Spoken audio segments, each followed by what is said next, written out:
Hey, Tango, she whispered, stroking the golden retriever's soft coat and resting her forehead against his fur. He wasn't Eagle, her protective Doberman, but he was obviously well-trained in offering comfort. Hearing footsteps pounding in the stairwell, she quickly lifted her head and struggled to her feet. She slipped off her shoulder bag and wrapped the strap around her hand, the only thing she could use as a weapon in the event Boyd was coming back to finish the job. The stairwell door opened, revealing a tall, muscular man with wavy, sandy brown hair. His expression was full of concern as he approached. "Sure you're all right?" She nodded, her shoulders slumping in relief. "Yes. Did you see him? The man who attacked me?" Her rescuer shook his head, his emerald green eyes heavy with remorse. "I'm sorry, but I didn't get a good look at him. Other than general statistics like medium height and build. He had a ski mask covering his head, so I can't even tell you his hair color." Boyd Sullivan was medium height and build. Then again, so were half the men on base. But only Boyd Sullivan had sent her a red rose. "Thank you." She drew in a deep breath, hoping to calm her racing heart. "I'm First Lieutenant Vanessa Gomez. I'm one of the ICU nurses here.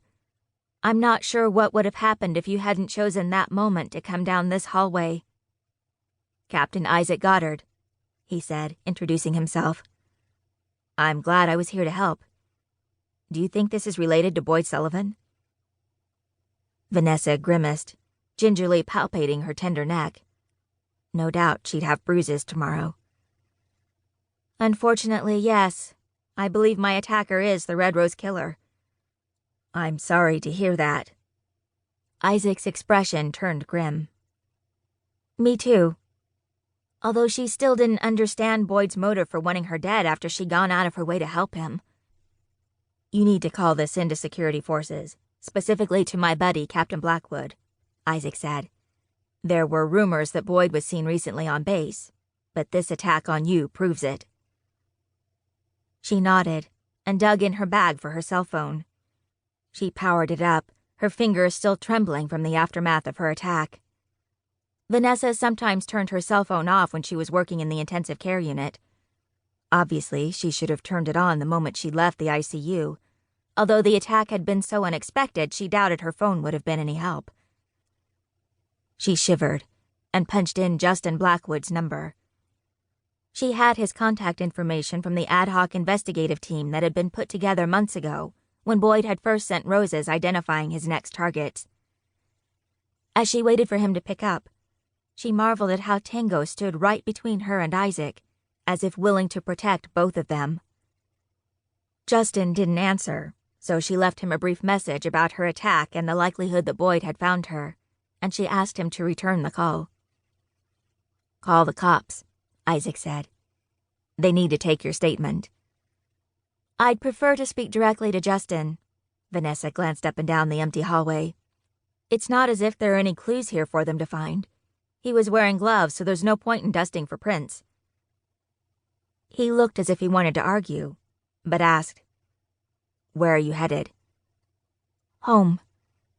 She slipped her phone into her bag. "What about you?" He shrugged. "I was going to stop by and see if Lieutenant Colonel Flintman was around, but that can wait. Right now, I think it's best if I walk you home." Normally, Vanessa considered herself a strong, independent woman, more than capable of taking care of herself.